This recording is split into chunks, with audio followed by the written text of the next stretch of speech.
It's so hilarious that I almost peed my pants holding in my laughter. I was like, oh my God. And then right after we all cut, everybody just burst out in laughter. And it was so much fun to be there and watch it happen. You have to tighten your abs. Like that's the technique. I'm doing it. Tighten your abs, and you really it's the power of your non-laughing muscles.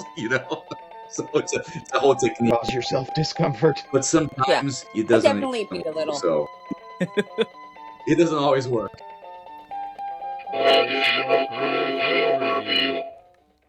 It's not cumulus nimbus, but it'll raise a hell of a storm. Welcome to Additional Crew, the spoiler-heavy review show where we choose whatever random film we want to talk about. This episode, we bring to you former ballerina Angela descends into madness as her family tries to cope. After an infamous dinner, their lives spiral into unexpected chaos. All skeletons come out at a Halloween party. I am, of course, talking about Gil Bronco's 2024 horror flick, A Halloween Feast. I'm also pleased that we will have an interview this episode. It will be with Gil, Lynn Pitts, and Lou D'Amato. Before we jump into all that, and we will momentarily, let me introduce your co-hosts. I'm Nick, proud owner of 32 Teeth, and Adam is with me, the VHS Goblin, proud owner of 5,000 new VHS tapes. And by new, I mean new to him, of course. Owner's a big word, brother. I am currently holding on to them until people come and take what they want. That's it. You included. You gotta come do your farming and harvest boxes. I gotta check out what's in this. I can imagine that, like, based on what I saw, there's so many Western films. So, like, if you listen to this, you're like, oh, I love Westerns. You better send a DM. Like, you better send it a DM. Trust me. Additional Crew now has every single John Wayne movie ever made on VHS in multiple copies. Yeah. Like all the different printings. Somebody's super stoked about that in the world. It just ain't me. Theirs is the coolest Roy Rogers box set, and if you love Roy Rogers, so good for you. It is so cool, and yet it's Roy Rogers, so it's really hard for me to get into that. I know we're making this quick today, but I know we usually do a little showing off, and I want to, because when you're the VHS Goblin and you dig through filth, you know what you're looking for. You got an eye for these things. So there's gems in the rough, right? So Kubrick, once upon a time, did a movie called Full Metal Jacket. Full Metal Jacket was very, very good. If you haven't seen it, see it. It's fucked up, but it's awesome. Back in the day, they used to do promotional screeners to the video stores for movies, and so they would just send out a few, and that was for you to choose whether you wanted to have this movie in stock or not. Original screener of Full Metal Jacket. Now, if you want to own this, there's one for sale in the world right now that you could go online and buy. It's $350 on eBay, and its condition is nothing like this. Realistically, what would I say this is worth to somebody? Like, you could probably get $150 for it, right? Like, realistically, to somebody that really cares about Stanley Kubrick stuff in VHS. But the cover's got a certain flair to it. Oh yeah, like it looks really cool in the back of the box. It's just so simple, and like that really works for this movie. So this case is the same, but it doesn't say coming in June instead of having the box office, because this is box office to date, because it was in theaters when they sent these out. Yeah, man. So within all those $1 tapes, every now and again, keep your eyes peeled for stuff like that. Heck yeah, that's an awesome one. And no, there will always be time for you to show off your coolest thing. Don't worry about that. There's a stack of about, I don't know, you were over here, probably 200 tapes that I pulled out of there that I thought were interesting. There's probably another 1,000 like special interest tapes, like travel tapes and science and some cartoons and stuff, and I think those are all interesting. And there's a ton of classics, like so many like Jimmy Stewart movies and stuff, which was nice because the crossover with Hitchcock, so there was quite a few Hitchcock movies, but only the ones with Jimmy Stewart. It's still got to be like that all-American feel to it, like you can't get too weird. No North by Northwest with Cary Grant. There was a couple, in every old man collection like this, you find a couple couple of blue films, and those were in there too. So it stayed the course. I think from what you would see from it, okay, so I had a grandpa who was like way into westerns, right? And this would be the sort of box that he would have, and it fits exactly along that. So this guy was probably like 90 something at this point, passed away, and this is his box. And there are treasures in there because every once in a while, no matter what your taste is, you're gonna fall on something that is like universally or uniquely loved. Yeah. I don't think you can have a collection of literally 5,000 tapes and not like have at least a few It's true. oddballs in there, right? I think the hit rate is bad. A lot of physical labor on my part. Financial commitment was like nothing, comparatively, but like my back hurts. But so what I thought, we just take a couple of boxes down to the donate, and then we'd replace that. We go inside and get 3 or 4 off the shelf that we do want, and then that's how we will. I don't know. It's the carrot on the stick for moving them out of my house. We'll go through them a few boxes at a time. Just grab what you can. This makes sense. My favorite for the pick for the week isn't a physical media, which sucks, but I'm going to tell people about Neo 3, the game that came out just recently. NEOH? NIOH. Okay. And it's a Souls-like kind of game, but like also like a Ninja Gaiden like game. And I just want to say, I've played Neo 1 and 2, and if you're like me and you love the idea and sucked at them, Neo 3 is a much better starting point. They get rid of a lot of the things that made it really obtuse and hard, especially if you played these sort of games before, and they've made it simplified. That's good for some people, bad for other people, really good for me, because I can get through this now and I can actually enjoy what I'm seeing here, because it's like fantastic art design, fantastic combat, and it just makes more sense now to me. Like, I'm not doing like L1, R1, L1, R1, L1, R1, and then also focusing on all the other buttons at the same time. I can actually just figure out the combos and attacks. Anyways, just a very interesting How dare game. you enjoy a video game that's relaxing? Yeah. It's relaxing, but it's at the same point it's difficult, like you can sit there and play it, and also like when you want to get into it, you can really get into it. So it's got a good mixture of the two things. I'd check that out. Yeah, and especially if you had played Neo 1, Neo 2, and you thought you weren't sure what to get going into this, because I had played both of those. And Neo 1, it took me like the only kind of ninja soul likes I ever played, and this is gonna date me, was like Tenchu Stealth Assassins. yeah, okay. That's been a minute. It's been a minute, but those ones are pretty fun. Dude, that game's dope. Yeah, those are good ones. Those are good ones. I had that and Siphon Filter, and those were the only 2 games I had for a while. They were all right. Siphon Filter, Metal Gear Solid 2. See, that one is amazing. Siphon Filter was one of those, like, I feel like it was a product of its time to the point where you loved it then, and if you played it now, you'd be like, what is going on here? I would never revisit it. No, it was bad then. Tenchu's the same thing. I loved it so much, but I bet it's so bad. You just leave it where it is in your memory, right? At this point. So let's talk about a Halloween feast. And again, we'll have an interview in the middle part of this movie, and the interview is fairly long. We've already conducted it, so that's why we'll move through some of this quicker, so that way if you want to listen to the interview, it's there. It's also released separately if you want to just hear the interview. Understandable. And again, thank you to everyone who showed up. Awesome. So a Halloween Feast 2024, it is definitely a low budget movie that if you are just someone who looks at major studio releases, you haven't heard of this movie. We'll start off there. And it lives up to its name, a Halloween Feast. It is very on the nose about what it is, and it makes no qualms and no attempts to be something different. Like but story-wise, Gil Bronco, the director, writer, I feel like it's hard to describe the story in any ways other than how can you up yourself the whole way through and have it work in a way that's still entertaining. Because the story here is simply that this lady who used to be a dancer is now a serial killer. and we see her like showing the telltale signs of being a serial killer in the beginning.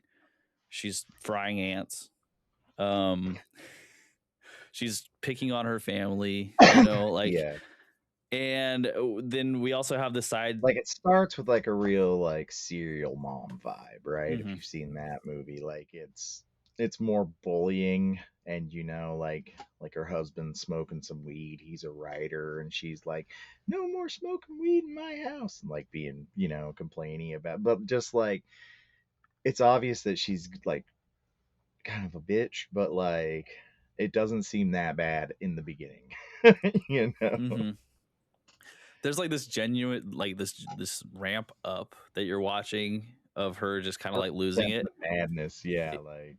And then she ends up cutting off a finger during one of the early dinners, and that's when it changes. Well, her husband smells like weed, and she's mad, and so she cuts a finger off because that's a reasonable response to somebody using cannabis, is to remove a digit. It's like, how many times have I told you? When will you take it serious? Kapah.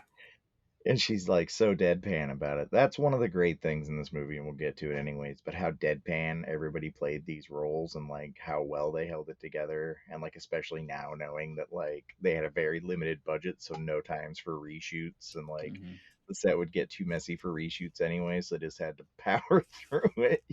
That's awesome. And so, yeah, 100% agreed. And so we also have the side story of Mark, the man who has just moved to the area, meeting up with Karen, the daughter of the lady who has become a serial killer, although she doesn't know that at this point, and their romantic relationship burgeoning. And there's of course, other characters that are involved in this. Dr. Park is involved in this. He's the doctor who is the psychologist or therapist or whatever, some version of doctor that's related to Yeah, after she chops Angela. a finger off, she has to go to inpatient, right? Because she's violent. And so this is the doctor that's her therapist at inpatient. Is Lou, or Dr. What was it? Dr. what? Dr. Park. Yeah. So he's involved in a whole side story about his because they end up, of course, as you would imagine this sort of thing would go, they end up in a BDSM relationship where she's the dominatrix and he is the, what is the receiver? That doesn't feel right. I don't know enough about this culture, is what I'm learning immediately as we're speaking right now. Yeah, I don't know. So anyways, the point being, there's a lot of like different takes on the story that are all sideways, and they're all just fun, right? So one thing about the story in this movie is that if it's not fun, it's not there. Yeah. And if it's fun, they'll shoehorn it in. Doesn't matter if it makes a lot of sense or not. So you have a grandma that eats flies, and if you want to know the answer to why, because it's hilarious when it happens. I mean, her daughter's evil, so maybe, I don't know. That's kind of what I thought. Or like when they're trying to get it on and she comes climbing up through the sheets. She does a Ring style introduction to herself where she's just inside of their sheets now. And yeah, it's absurdist, right? It's great. It's when you're talking about a storyline like this, because it does. They added on 2 additional stories onto the main story. They had 2 side quests, the bar side quest and the therapy side quest, kind of, and then the main story. And I feel like they were all interconnected enough, but removed. I don't know, kept everything fresh throughout the movie. So I appreciated the different goofy stuff going on, and like none of it was obviously meant to be taken seriously, right? But the story isn't the part, really. It's like setting you up for all the set pieces and all the interesting things that happen because the story is moving along. But of course, a film like this doesn't move along without its story. So do you have any like large parts or plots or themes that you think they're like go deeper in this, other than just to show you fun things? Because I think we'll have a lot to talk about in cinematography and creativity. As far as the story goes, I think it's really easy to follow, and it is basically just a slasher flick. It's an unbelievable story, right? Like absurdist humor, completely unbelievable. It falls into one of those sweet spots of comedy horror, A lot of films fall short in that department. They either try to be outrageously stupid funny and like it just doesn't hit, let's say like scary movie kind of thing, right? It just doesn't work for me. It's too dumb. Not saying this movie's an intelligent person's movie, but you know what I'm saying. The comedy doesn't hit you over the head with absurdism, but it is absurd. And then the horror parts are exactly what you want from a B horror movie, right? It's all practical effects. There's not a bunch of digital garbage. Yeah, and the people, yeah, so awesome. I think for what it is, it did exactly what I wanted it to do as far as the story carrying it. It put it into situations where it allowed certain actors to shine that wouldn't have otherwise because they really had no place in the story other than being part of the weaving, like, well, we're going to show the girl at work and here's her boss and her boss is ridiculous. And then, or any, or here's therapy and of course the boss from the bar is hooked up with the guy from therapy because he's a cokehead kind of thing. And like, so it's tied together in this really flimsy way, right? But enough to keep it cohesive somewhat, right? Is it, Kurosawa? Is it a vehicle for art? No, come on. The story's not that, but it's a getaway driver. You know what I'm saying? It's like a 93 Geo Metro getaway driver. Like it gets you there and pulls up and shows you rad shit. It's interesting because it's one of those things that like when you see the movie title for me, like a Halloween Feast, right? It feels like, oh man, you have boxed yourself in so intensely, right? Like this is you have to deliver on one thing and that's it. And yet this movie, the way it moves its plot along isn't necessarily sophisticated by, well, it's not by any means sophisticated. However, it does do a pretty good job about making you either like or hate characters. Like the story is set up very well to get you to root for and therefore get invested in what happens to a character. And I think that's part of the fun of all of this is And the story's actually got some good twists with that as well, right? Like I was surprised at the end with the like that reveal. Like I just thought he was a good dude. So, we've watched movies where we've called it real early. I didn't call that until it happened. Was it absurd? Absolutely. Like I don't know that I should have seen it coming, but like yeah, it was fun. Um yeah, the guy she's dating is her brother, it turns out, from her dancing days in Brazil. So add incest to the list of this movie too as well. Yes. from Ricardo. And I kept trying to think after that was revealed if there was like hints that were dropped. And I don't necessarily think there were. I do love that their version of Lexa was named Ricardo. Yeah. Like, but I don't see how you'd be able to figure it out. Like, not really. Maybe there was my thought is that maybe there's something in the tarot cards, and because Goth Girl wasn't actually goth or didn't know any of it, she didn't say it out loud. But if you knew tarot cards well enough, you're like, oh, that's her brother. Well, in the interview, that's why I asked her about tarot cards, because how she read them to what the cards, because, we have wives and my wife likes tarot cards, and so I know what they mean. And none of it was right, which is fine. In a movie, if you see the card death, you want it to be about death, right? Because it's got death on it, but that's not what she's like, yeah, you guys are gonna bang. That's it. That's what I know. Which is exactly what it needed to be, right? Yeah.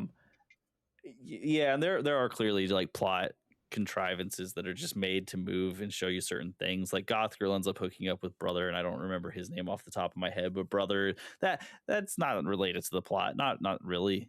Other than now you get to see this cool scene with Goth Girl and Brother. There's like dual banging happening during that scene, though.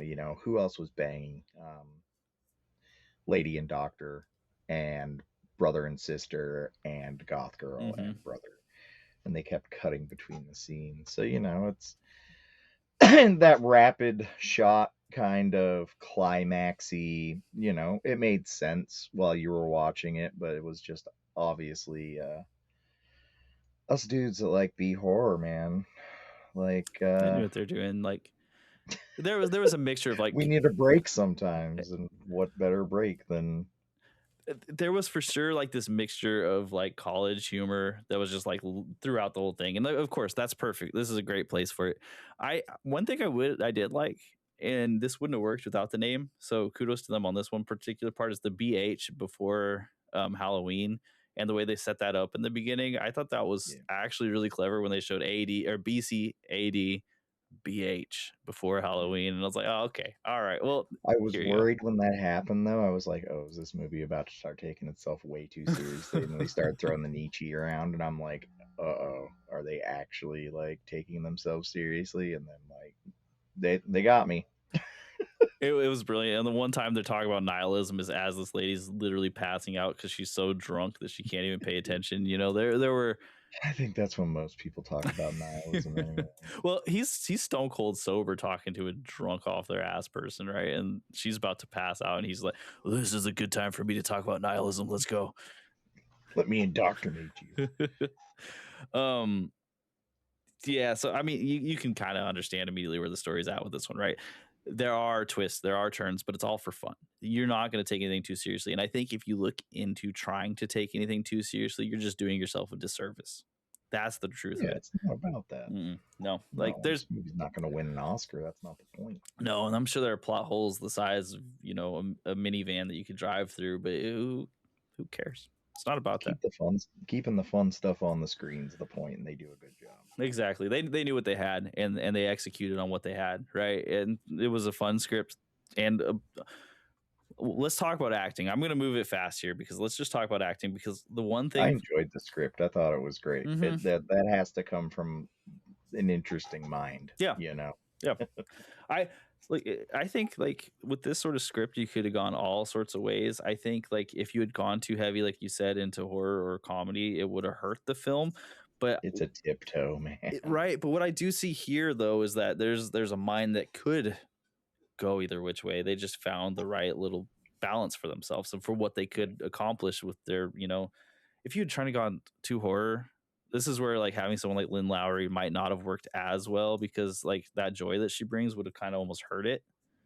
Right. You know, but because leans so heavily into the comedy, this works really well. So, what I guess my main point here is to say that for what they had, they worked it incredibly well. You know, and me and Adam have already talked about this. Some of my ratings, just based on, you know, cute rubric, are going to be pretty rough. Take it into account that this movie is not made to be highbrow in any way, shape, or form. I would say this is probably pretty close to the furthest thing from highbrow you can get. It's not, I've seen some bad things, but you know, like it knows what it's going to do and it accomplishes that. So bad rating. Also, when we get to the rating, you people see behind me but if you only listen, I have movies just like this in physical copies on VHS lining the walls of my room. So I like these kind of movies so much that I buy physical representations of them and put them on display. So, you know, my review will also reflect that. So let's talk about acting, because I think acting is also a part of this that is phenomenal, right? So the acting itself, you don't have a lot of A-listers, but here's what you do have. You have a genuine enthusiasm for this movie that comes across the screen. You can feel it. So I don't want to directly compare it to another movie that we've done, so I won't necessarily do that. But I will say, in the same sort of category of like these really low budget genre movies, you can clearly tell when someone is uninterested. They don't care about the script. They're just there to read it so they can get a paycheck. And then you can tell when, even if they're not the greatest actor, they care about the role and they're with it, and they love the people they're around. Maybe love is a strong word, but you know, they really enjoy being around the people, and it plays. And the thing about this movie is that every character, no matter how good or bad the actor itself seemed, fit because it played and they had interplay with each other. It's like, I think about the dad in this movie. I think his name was Richard.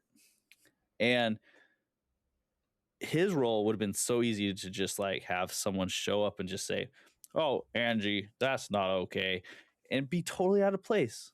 But he seems so genuinely like Yeah, he was nice and cool, man. yeah, like Dude was chill. so chill, and like just this guy who definitely shouldn't be with Angie at this point because she's crazy, and Seems like some shit I get myself into. Right? so my point being here is that like across the board you can feel the joy that every actor has. So even when it's not hitting perfectly well, you're still excited. So uh, Yeah. this is for me, it's a great thing to say about like the acting in this. Like, Any loved it. directors that ever watch this, take note of about what I'm going to say here, especially in a low budget movie. People who are like have empathy are generally the people that are going to go out of their way to watch these kind of movies. And people with empathy can tell if somebody's miserable or somebody's enjoying what they're doing when they're watching your movie. It comes through in the energy. And if everybody dislikes what they're doing, I know. I know when I'm watching the movie and it makes me uncomfortable and I don't want to watch it anymore. If I can tell people are playing off of each other and goofing around and having a great time, I can sit through just about anything and have a great time with them. I know that it's hard to hear that, but it's true, and it's especially with these kind of movies with the recording technology that they use now. I can see your faces. I know what's going on.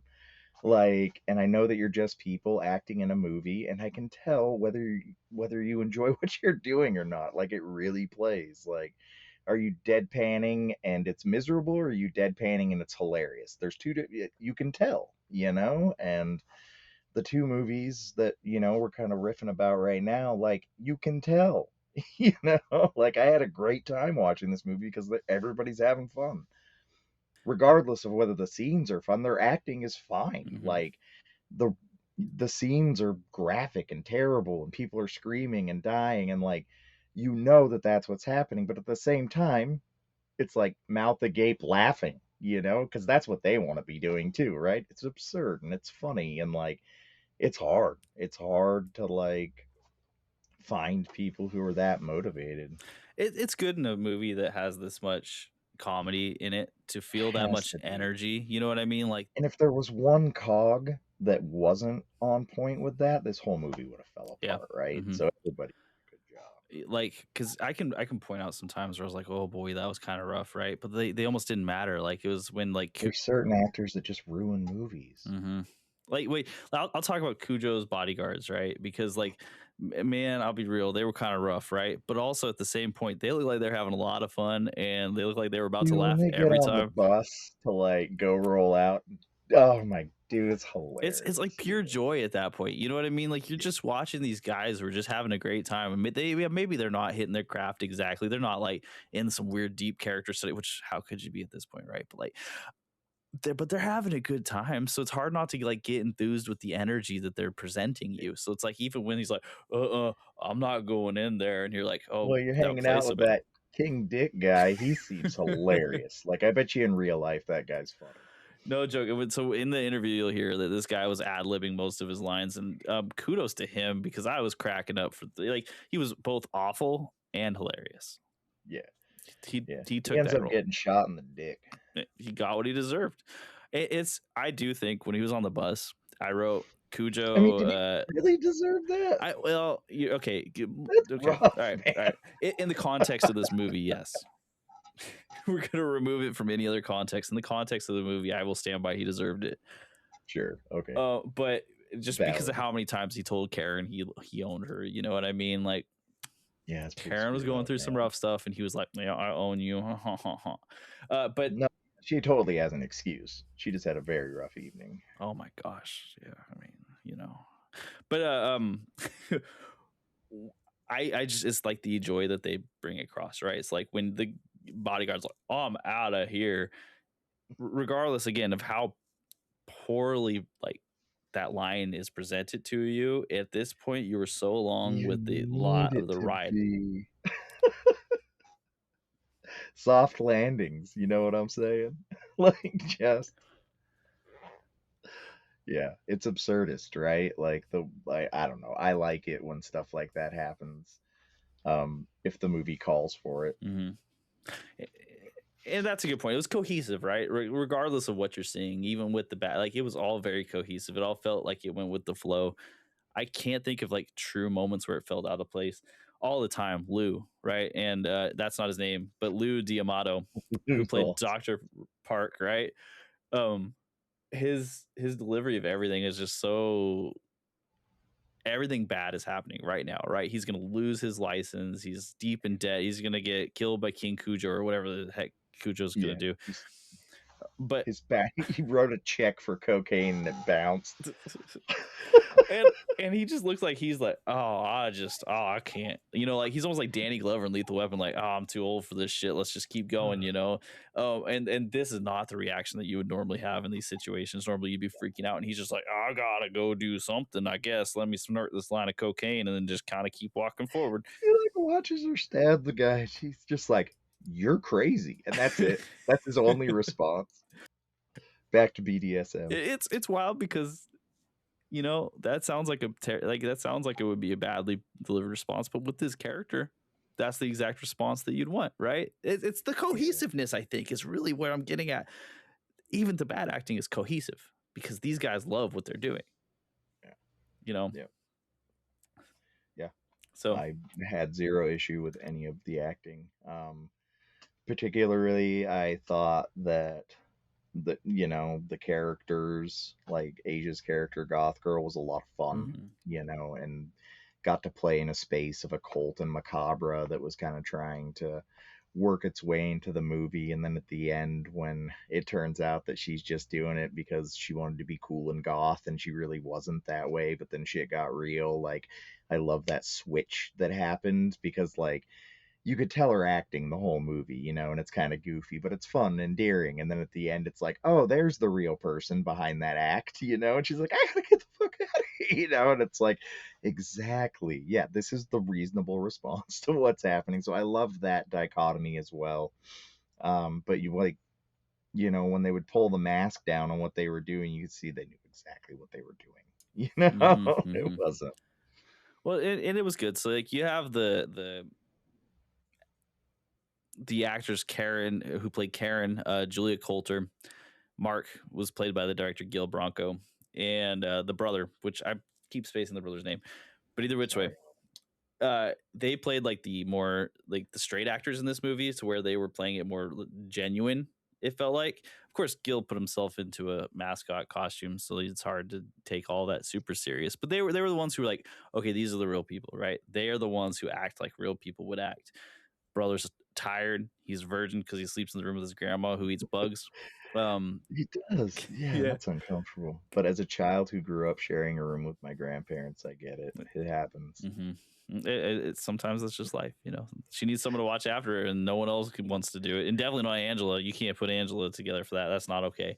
So you're telling me the daughter never lived in that house? The daughter did live in the house, but okay. So why can't grandma sleep in that bedroom? Well, I don't know. That's a good question, because daughter, or should I ask the director? That would have been a good question to ask the director. Now, daughter, of course, her living situation was confusing because she had the roommate Goth Girl. That's how Goth Girl got invited onto this. But then their house is sick. Oh, dude, it's so cool. I'm like, how do two people afford this home on a rental, working at a bar because I want to live there? Because the rental rates must be good. That house is pretty sick. It was rad, and they do a lot of long shots to show it off too, because I think they know it's pretty sick. They're like, this is a cool house, right? Check it out.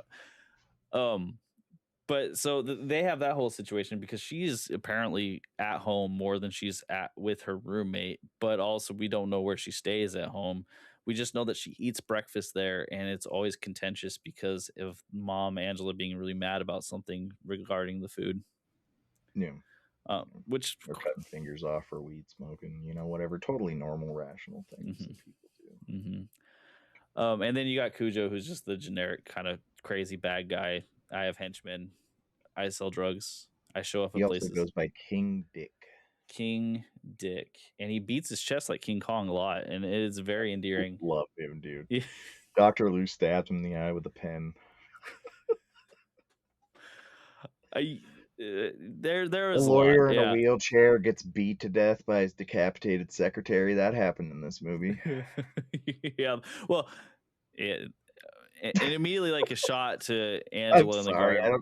It just came into my head. I'm just like, Absurd. It's so funny. There was a lot, and I think when we talk about cinematography and creativity, we get to say some. I have a fun term, and I'm sure everyone will know it who's seen this movie that I want to bring up.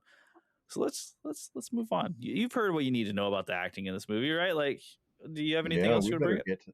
No, man, we better get on with it. This interview, the reason again I'm moving so fast, folks who are listening, is that we have an interview, and that's a great interview, and you should listen to all of it. And it is extensive, Yeah. so check it out. It should have been like, we assumed like a 30-minute interview. Like we could have talked to these people for 3 hours. It was like an hour in by the time we got off, and like we were still yapping. It was one of those things where like we had to hang up. Yeah, I felt bad because I was like, okay, we're in the middle of like we just answered a question. I'm like, okay, we have to stop it here because like I can't edit all this in. Anyway, so here's our interview with Gil Bronco, Lynn Pitts, and Lou D'Amato. Hi, welcome to Additional Crew. Nick and Adam here, and today we are joined by Gil from the movie A Halloween Feast. He's the writer, director, and plays Mark. We've got Lou, who plays Dr. Park and is the co-producer of the film. And we've got Lynn Pitts, who is the goth girl in the film. And they're here to answer some questions, which is always amazing. So thanks for joining us, guys. We really appreciate it. If you're watching this as part of the review, you already know what we think. And if not, check out the review after listening to this. These are great people. We have a whole review. We'll break it all down for you. So, Adam, I'm going to let you get started on the first question here because I know that you loved this movie. So let's get started. And I was kind of saying it before, but I'll say it again. The dance of comedy and horror can be real corny, right? Like terrible. This was not. I was laughing the whole time. It was just such a great time of a movie. It felt like everything about it when you go into a movie like this, though, the whole time, and I think this is the verbiage you use, but like punching above its weight, like heavily punching above its weight. The actors were amazing. The cinematography was great with the scenes that they have. And so I was really impressed. So I went through, and of course I looked through all of your guys' past, and it seems like this is a bit of a departure from some of your older work, or, you did an excellent job in this film. And it seemed like all of you were like genuinely enjoying the process. And that's something that you can really tell in a movie like this, that like everybody's on board and having a good time. And so I wanted to know right off rip, how's your experiences been in this genre? And is there anything that you plan on doing upcoming in this genre? And we'll start with Asia. Hi. So this was my Hi. very first horror comedy, and I absolutely loved it. This genre is what I want to work in forever. It's so much fun, and I already liked horror comedy, but I never really get cast in it. My usual look, not my natural, like this is like kind of like my fun get up that I do, but my natural look is more commercial kind of thing, so I get cast in more things. But yeah, I just really want to work on more and more horror comedies because they're so much fun. And as long as you're not taking yourself too seriously, it's going to become something great. Excellent. Lou, what about you? Well, this is also my first horror comedy. As far as doing it or acting it out and why I think everybody kind of fit in and gelled, Gil, and I'm going to talk really good about my buddy Gil because I've known him for 20-something years, and I love him like a brother, and he asked me to do this, and I saw the script. I knew what was coming. But what he did was he pulled in a lot of people that he knows and that I knew too. Asia was not one of them. I got to meet Asia on set, and now I do have a new friend. So, but we all melded really, really well pretty instantly. So when you're acting and doing this script, obviously, Lynn, we did not know, but I think everybody just gelled. It never seemed to be weird for any of us. And that makes it easy when you're dealing with comedy that it's not supposed to be over the top. So what Gil's direction was, just read the script, play the script, don't play the character, just read it, because what was on paper was enough, as you can see, and that's what we did, and it seemed to work out.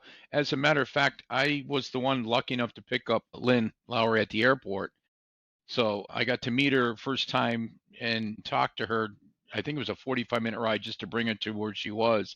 And she was nothing like her character. And she kills me for saying this, but I went back and said to Gil, I'm not sure she's going to be able to pull this off. I mean, she's like the nicest person I ever met. She's sweet. Had you not checked out her filmography up to I that point? did, but I didn't go into it too Yeah, deep. I knew a couple of stuff, but boy, the minute action came on, she was Angela. She was perfect. She scared me a few times. So yeah, she was genuinely scary. How about you, Gil? Guys, first of all, thank you so much for having us. For me, makes me so happy to hear you saying how much you love the film, and it just makes me so happy. Well, this is my first film I directed. I'm mostly just an actor, and I just love to write. I've been writing, I have a lot of stuff. I have sci-fi, I have action films, all written. But I really wanted to make a film that had a strong reaction, and also I could make it cheaply, and that's a campy horror film. I can't make a sci-fi movie or an action film with a small budget. And I knew we didn't have a huge budget. We had very limited resources. And then again, and this is something I was telling Lou, like Lou said, I've known Lou for 20 years plus. I've always wanted to make a film with my friends. And a lot of people said, but how do you know they're talented? Well, I've been seeing them act for years. Lou for 20 years, Asia I've known for about 7, I believe, or maybe 8 years now coming on. So these are people who I know are actors and are acting, and I'm seeing their work doing other things. So when I was crafting the screenplay, I mean, and again, the screenplay for Halloween Feast has been with me for about 15 years. It's changed a lot. I mean, it's not something that's been the same. But I feel like for the past maybe decade, I've been kind of shaping this screenplay. Like I knew that Lou D'Amato was going to play the doctor. Like I knew that Nika, another close friend of mine, she would play the fiance to the doctor. So I had a few people that are close to me that I knew they would be great in those characters. So when I was rewriting and getting the screenplay ready, I was imagining like Lou in those scenes. I was imagining these people. And Asia actually was my wife's idea. She came to me and she said, Asia should play Goth Girl. And I was like, yeah, I did not fight it. I was just like, you're right. So obviously organic chemistry then, You're right? correct. Yeah. She needs to play Goth Girl. So I feel like even the people that came into these characters later on, like Lou said, there was no conflict. I mean, it was everything just worked very well. And for a first film for myself, it was just delightful, man. I miss the set life when we were filming this. It was maybe February to March of 2023.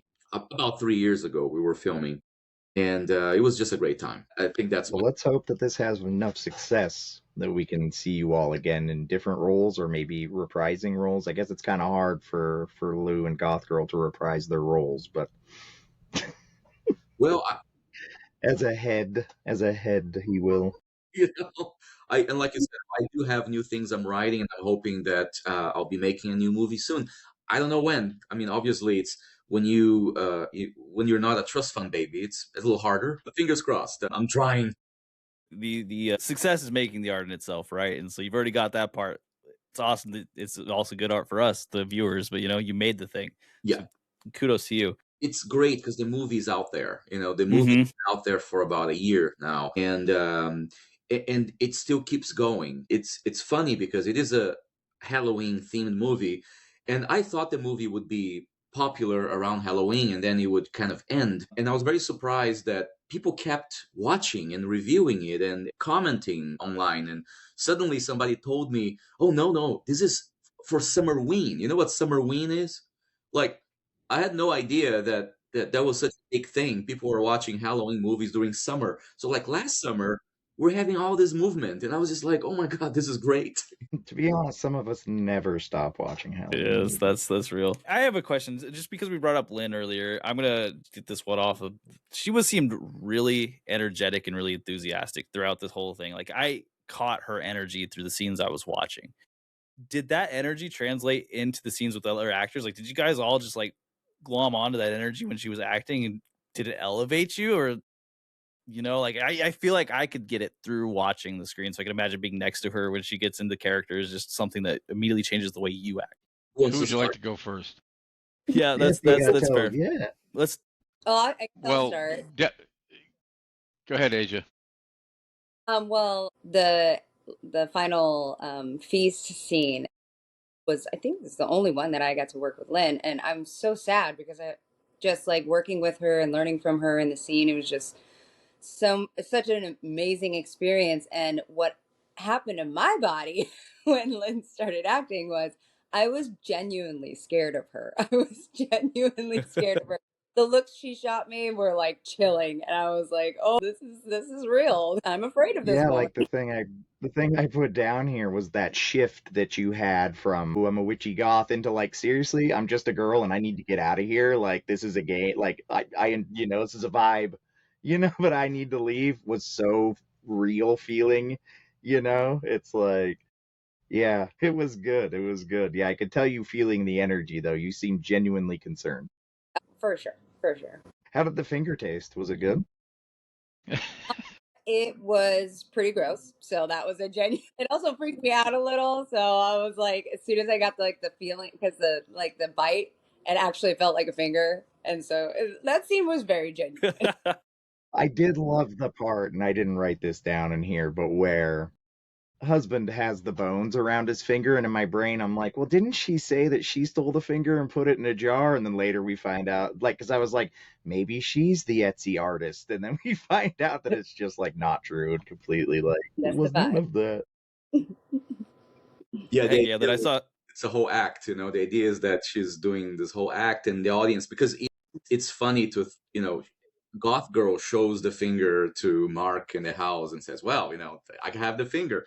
So she is creating all of this fantasy, and it's Yeah, awesome. Mhm. if she only knew. Now back to Lynn. Let's see, Lou. So how was working with Lynn, the energy and everything? Because Lou worked a lot with Lynn. That was great.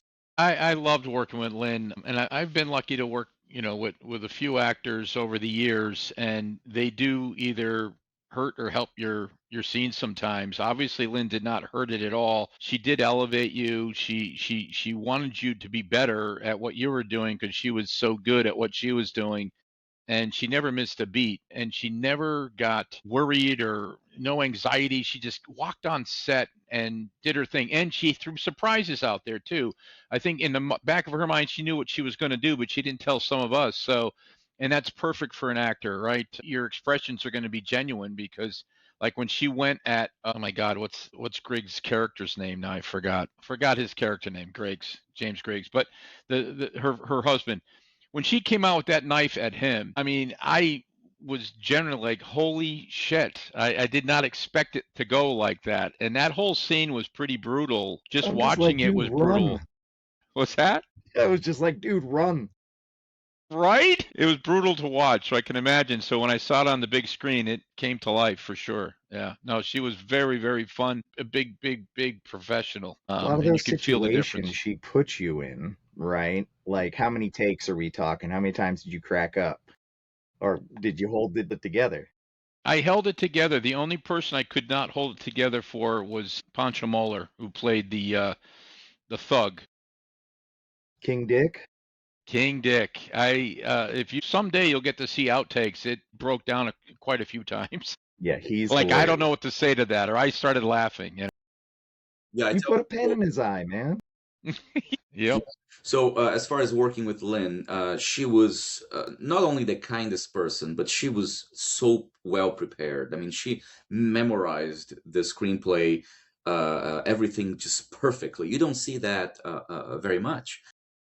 So I don't have a lot of scenes with her as an actor. I had some scenes at the end of the movie which were perfection, but I can talk about the point of view of a director because I'm watching her act in the screen. We have the screen. I'm watching her act with everybody, and it was just incredible. I mean, she would have so much You go emotion, downstairs. and that's when early on I realized that I think I have a good movie. Because sure, I mean, I believed in my screenplay. I mean, sure, it's not nothing. It's I don't believe in perfection. We do the best we can. Obviously, I always say yes. There are a ton of shortcomings in this film, but she was so good, and everybody was good. I'm not putting anybody down. I'm just saying that when I saw her performance, and she is, the main killer, the I guess the one that moves the story forward. And when I was watching her act, that's when I had that moment in which I'm like, wow, I think this movie will go places. And yes, Yeah. so Well, I'm a B horror head myself. Behind me is just walls and walls of horror videos on VHS. And so her acting, people like me were very conscious of her old roles in the movies that she was in and stuff. So it was very exciting to see her in this role. All of you definitely held yourselves. The whole cast was great, but it's kind of like, Michael Jordan. She's awesome. She's just awesome. It was cool to see her in another movie mhm. for sure. I'm gonna hit you with this one. They took a lot of care curating your look, right? Like they wanted you to look a very specific way. It was intense. How long did it take them to get you up like that, especially with the contacts and everything in? And like, was that comfortable? Because that looked like real snug, like they tied you up. Well, I'm a bit of a cosplayer, so I'm kind of used to it. And I didn't have too much of an issue with the contacts, but my eyes get dry easily, so I just had to keep putting in some drops. But as far as the costuming goes, it was all my own costumes that I use for a lot of Nice. different events. Like Ren Fair, I have, my witch costume, which a lot of pieces for Goth Girl came from my cosplaying as a witch. And I was kind of working into that here, like with the occult and witchcraft and stuff. Is that something that you like to cosplay or something that you have background with? Because it seemed Oh, like you yeah. were very comfortable with that. Absolutely. I have I have a bipolar, well, a DID, dissociative identity disorder character in Wasteland, which is a post-apocalyptic event, and my night character is Lilith. So a lot of costuming came from my night character Lilith, who is a sex demon. And So where do I find this? it's in California. It's every September. So it's a post-apocalyptic kind of Okay, Mad Max theme that event. sounds awesome. Yeah, and it's all role So like play. Pokepop, like okay, yeah, I know exactly what you're talking about now. Yeah. Yeah. It's like a Yeah. Ren Fair, but it's more like I don't want to say Fallout because that's super popular now, but that idea. Fallout as well, yeah. And then yeah, as far as the occult, I love a good seance. I don't do palm readings or astrology readings or tarot card readings myself, but I participate all the time in them. That's awesome. Real quick too, the coffin actually did look comfy, like super comfy. Was that Yeah. true? Was it really Oh my God, comfy? it was so comfy. I'm slightly claustrophobic. Like if I get trapped in an elevator, I'm, gonna have a panic attack kind of thing. But Yeah, surprisingly, I when was I laid in the coffin, genuinely worried for you when they put the lid on because I was like, I'd be freaking out. I was too, but it kind of like not only, made clear that I have a new kink, but also that I might want to sleep in a coffin. It was super comfortable and like the sensory experience of being in complete darkness was kind of cool. I liked it. So maybe Yeah, I'll get a coffin of my own in the future to sleep in. you should. That would be awesome. By the way, Lou, since we're talking about kinks here now, I noticed you in a lot of leather, being ridden like a horse, a little bit of stomping, tying up. Is that something that you're into? Were those your outfits from home, or is this maybe something that's opened a door for you? Well, I don't know if they're my outfits from home, but I do keep them handy. So just in case Yeah, that's my guy.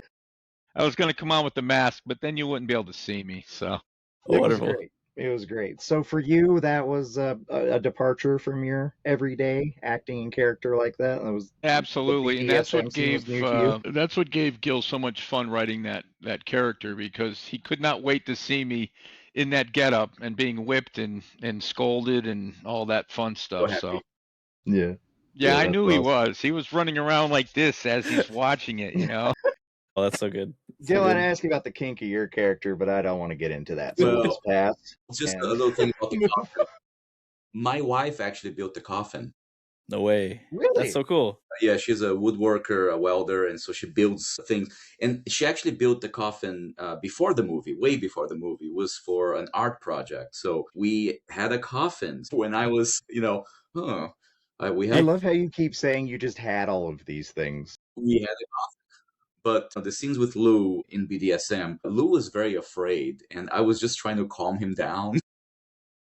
I think it went really well, and he may be adopting a new lifestyle. I'm not sure. You did great. It was hilarious.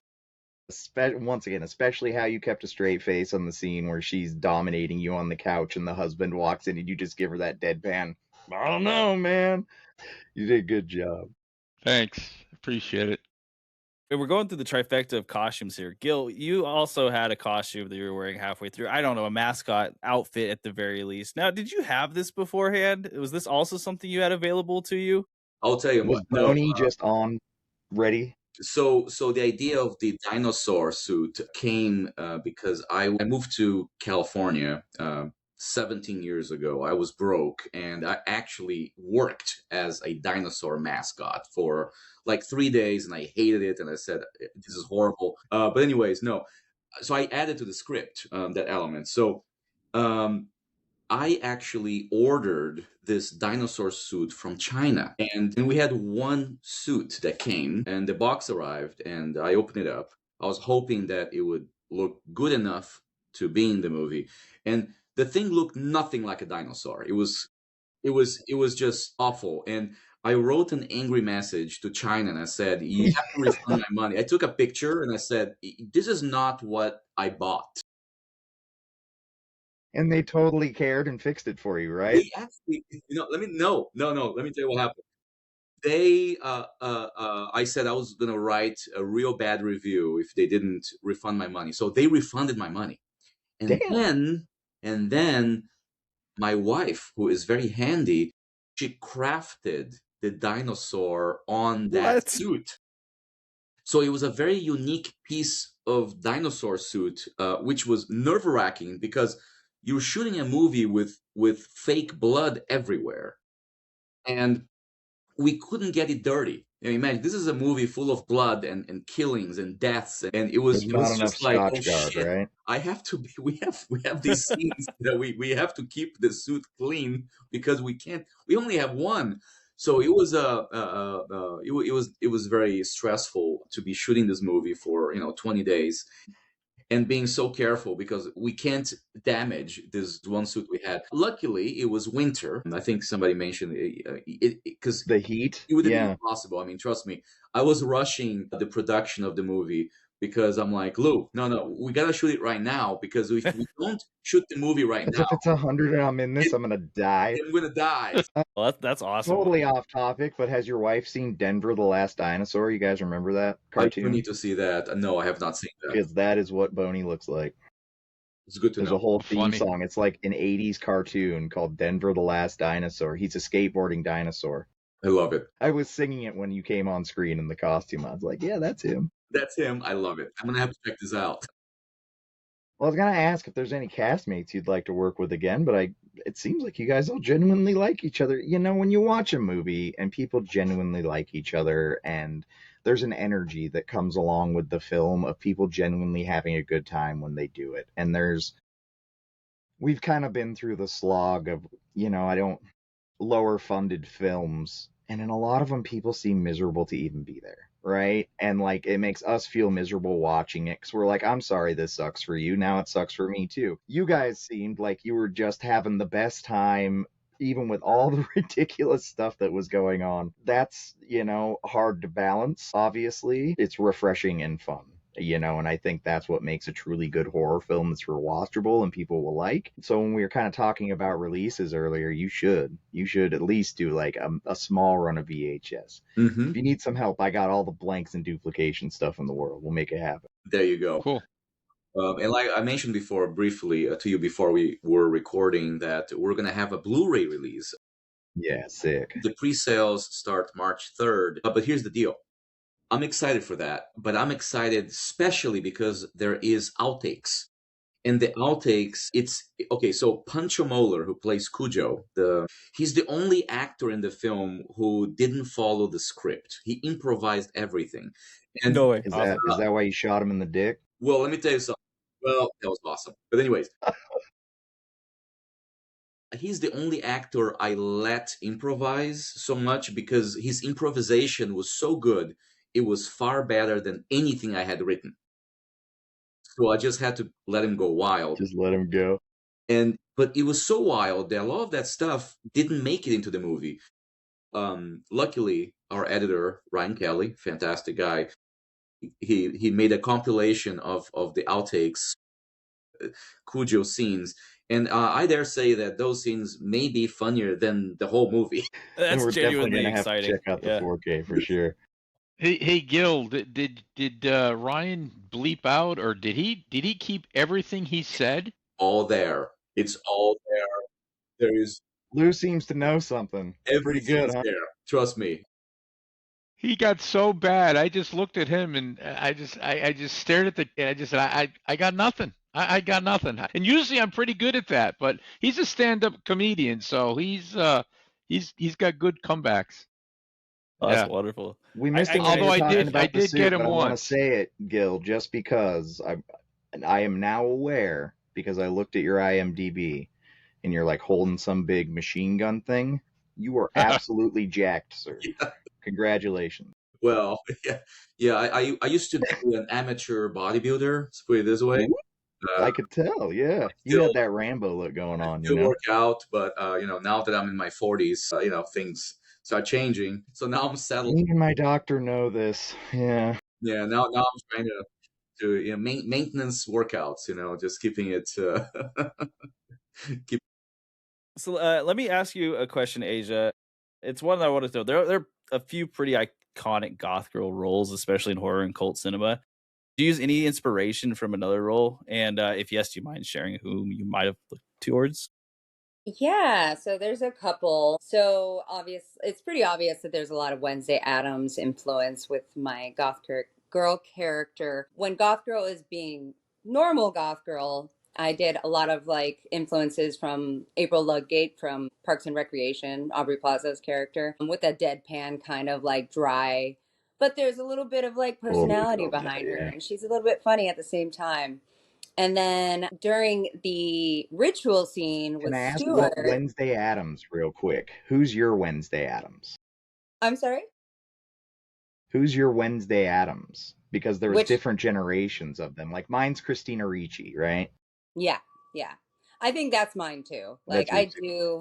Yeah. I do love the newer Wednesday Addams, but Christina Ricci is my favorite for sure. Yeah, me too.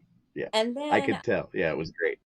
for the ritual with the coffin, I wanted to make it like she was trying to put on a show for Stuart.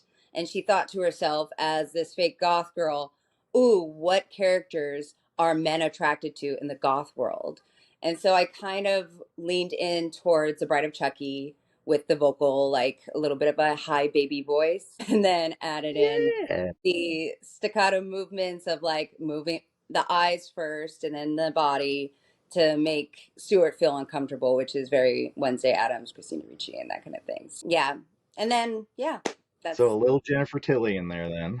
yeah, Jennifer Tilly, I love her. I had such a girl crush on that woman. You had a bit of Elvira going on too, though. A little bit, yeah, to kind of like make her a little bit more sexy as well. Yeah, sure. Seductive. Awesome. All great roles. You got anything else there, Nick? I just lost my place. You know. Yeah, how okay. I am. I'll ask a question about the props, right? And this is a really specific question, so Yeah, that's I'm not exactly sure. where I was. Perfect. Yeah. Does anyone actually know what was on the VHS tape that you guys were using? This is wildly specific, but we love VHS tapes here. I don't think we do. Gosh, yeah, that VHS tape. I think it was. I have a lot of friends who, for example, in a lot of the places, locations that we used were friends of mine, were free locations. We only paid for 2 locations. The main house, Longhouse, which is, we were there for 12 days. We had a lot of scenes. So we Wow. paid. because I would never come to a friend of mine and say, I'm going to use your house for a week or more. I mean, never. So yeah, but for like, 2 days, 3 days, we have friends. I honestly think that my friend Tom Brace, who owned the house that was the hospital patio, it was Rose's house where the confrontation between the doctor and the fiance happens, and also the pool in the back. There's a pool where Angela comes in and kills with the corkscrew the lady. This is all the same house. I honestly think I just asked Tom, "Do you have a VHS tape laying around?" He's like, "Yeah, here." I mean, it was probably something like that. So the VHS recorder you guys were using for that Mhm. was Lou's and or Dr. Parks in that's the exact same one I have. Oh my So when god, you opened up the case, I was like, dude! I found that at one of those shops that sell like thing. No, what do you call those, pawn shops? yeah, I just went in and was just like, I need to find a VHS recorder, and that's where trash ends up, it didn't work. Yeah, or in my house. yeah. Not only didn't work, it wouldn't open. So I had to use a screwdriver to open the thing to put the tape in, and somehow we just made it work for the shot. But it was all, I guess, in post production we added the green light going on because it was not working. I love that. Going on with like kind of the practical effects and things like this, and this is kind of a question. Obviously, you guys used a lot of what I really enjoyed the practical effects in this movie. They were just the right amount of fake to not like make me sick, but like also just the right amount of funny and serious to like it didn't take you out of the movie, right? Like decapitated heads usually in a movie, a serious movie is a downer. But in this movie it was funny, right? First, the head's under the table, you and the husband are just chilling out under the table with your heads above it. Is that the magic? They didn't actually decapitate you? Well, they were going to, but I talked him out of it for sure. And so also the scenes with the massive amounts of pumping blood. Like so when you get stabbed it is a ridiculous amount, and then she stands over your corpse and just it becomes absolutely outrageous at that point. Like we're already like, wow, this is way overdoing it, and then that happens. So doing like an effect like that, Gil, was that obviously intentional, but like did you know how far you were pushing it with that? Were you guys all cracking up? I'll tell you something. I wanted to use more blood, and my special effects person, Always follow your first instinct. she held me back, and she held me back for one of the reasons why. I mean, we used a lot of blood. Trust me, a lot of blood. But I bought gallons of blood. I had like gallons and gallons of blood. But we realized that we have to clean it for each take. And imagine you do a scene, and then people with mops come in, and then you have to hope they'll clean it fast enough. But anyways, um, we had a rig in Lou's shirt. We had our artist Ali Shihorn, fantastic. She had a pump, so she had all taken care of, and she could do more blood or less blood, and she had control of how much blood would come out. Well, Yeah, that was like the fountain in Vegas. it was the Bellagio fountain. That's exactly what I got from it. So good. We got a little bit less. Like maybe we got what's a little smaller than Bellagio fountains. We got a little bit No, less. it had that vibe to it though, with the waving. But the part where Angela steps over Lou and gets the blood up, that was improvised. That was not in the script. It was a dark moment. That scene was supposed to end when blood is squirting up from his wound. He gets shot, and Angela is dancing, and then she gets upset because the blood stops squirting, and the scene ends. And I had this idea, outrageous idea, and I just had to ask Lynn, like how I'm going to ask Lynn Lowry, would you do this? Big ask. Yeah. He came up to me in the I'm not going to steal. I'll just say just my little piece. He came up to me and said to me, Lou, and he did this a lot, by the way. I've got a great idea. I'm like, what do you got, Gil? And we're how close to the scene are we, Gil? We're like not that we're very close to that, doing this scene. I think if she steps on you and it squirts up and she can have an orgasm and all this, I go, what? he tells me again. I says, I'll tell you what, Gil. You go ask her. If she says yes, we'll do it. Well, the rest is history. So A good producer right there. Producer. Yeah, that's In great. all honesty, it was one of the more like jaw dropping. I think I audibly said, "What the fuck?" when it happened. I was just like, "What the fuck is going on?" Honestly, Which is exactly what you want. yes. yeah, I came to Lynn and I explained to her, and she's like, okay. It was just like that. And so, AG too, you got to be around. Obviously, you had to put the practical effects into your mouth and pretend like you were eating a finger when you were very Yeah. brave, because I think your character assumed it was a Vienna sausage or something. Who knows? Yeah. Looked right. very fingery to me, but I don't know what you were thinking. So, how was that experience for you? And then when you get banged, it seems like maybe we used some digital and practical effects with that for you. All practical, my friend. All practical. Yeah. Really? 100%. Yeah. Awesome. That's That was crisp. specifically that scene we had built ahead. A company we work with called Funko Studios. They were very good at designing things like that. They built ahead with an air gun inside of it. So what you see there is we had a couple cameras and we didn't know what the heck was going to go down. We had cameras wrapped in plastic because we didn't know the level of explosion. And we have that. Lynn lifts the gun, she points, and we're just like, I don't know what's going to happen. I hope it goes well. And the head explodes. And that is as real as you see on screen is what we saw there. That was an excellent practical effect. Yeah. My goodness. Yeah. Yeah. We have almost zero CGI, and the only CGI we have is just to enhance something. I'll give you an example. When Lou, the doctor, gets shot, the idea, it's a squib. A squib is a little device that explodes and you have the blood effect. So my idea was I'm going to have a squib in the front of his chest and one in the back of his chest because I want them to go out simultaneously. So it explodes front and back, like epic. Well, it turns out that this is a low budget film and we don't have, you never have enough time. And we realized that, okay, we only have time to put the front squib. We don't have time to put a back squib. So when you watch the scene, what you see in front is real. The splatter on the wall behind is CGI. But Would never have known. you never have known. But the reason is because we ran out of time. That's it.